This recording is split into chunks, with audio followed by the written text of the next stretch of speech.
ഗ്രാമിക ന്യൂസിലേക്ക് സ്വാഗതം. ശ്രീലങ്കയിലെ Colombo airport sports complex indoor സ്റ്റേഡിയത്തിൽ നടന്ന international roller netted ball championship 2024 ദേശീയ ടീമിനെ പ്രതിനിധീകരിച്ച് കണ്ണൂർ താണ സ്വദേശി സാഹിൽ അഷ്കർ വീണ്ടും ഇന്ത്യക്ക് അഭിമാനമായി. സീനിയർ ആൺകുട്ടികളുടെ വിഭാഗത്തിൽ മത്സരിച്ച സാഹിലും സംഘവും 3ാം സ്ഥാനം നേടി. ഈ അഭിമാനകരമായ നേട്ടത്തോടെ ഇന്ത്യക്ക് സെക്കൻഡ് റണ്ണറപ്പ് പദവി ലഭിച്ചു. തായ്ലാൻഡിൽ നടക്കുന്ന അടുത്ത ലോക ചാമ്പ്യൻഷിപ്പിലും ടീമിൽ ഉൾപ്പെട്ടതായി സാഹിൽ കണ്ണൂർ പ്രസ് ക്ലബിൽ അറിയിച്ചു. റോളർ നെറ്റഡ് ബോൾ സ്കേറ്റിംഗ് ആണ്. ഇത് second international roller netted ball ചാമ്പ്യൻഷിപ്പാണ്.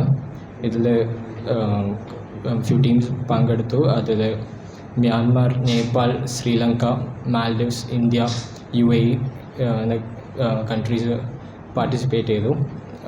ഇതിൽ ഇന്ത്യക്ക് സീനിയർ ബോയ്സിൽ 3rd പൊസിഷനും ഓവറോൾ കാറ്റഗറി റണ്ണപ്പിന് 2nd പൊസിഷനും കിട്ടി. പിന്നെ ഞാൻ ഈ സ്കേറ്റിംഗ് തുടങ്ങിയത് ആക്ച്വലി 1st സ്റ്റാൻഡേർഡിനാണ്.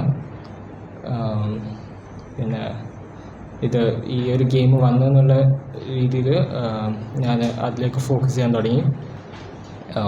പിന്നെ അത് കഴിഞ്ഞ് ഞാനിത് കുറച്ച് പ്രൊഫഷണലൈസായിട്ട് എടുക്കാൻ തുടങ്ങി. That's all.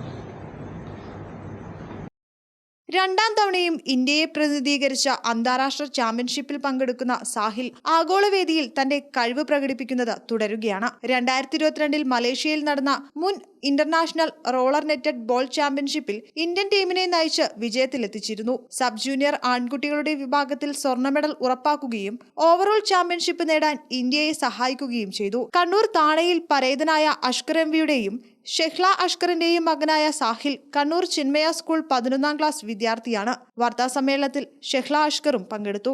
Gramika news, Kannur.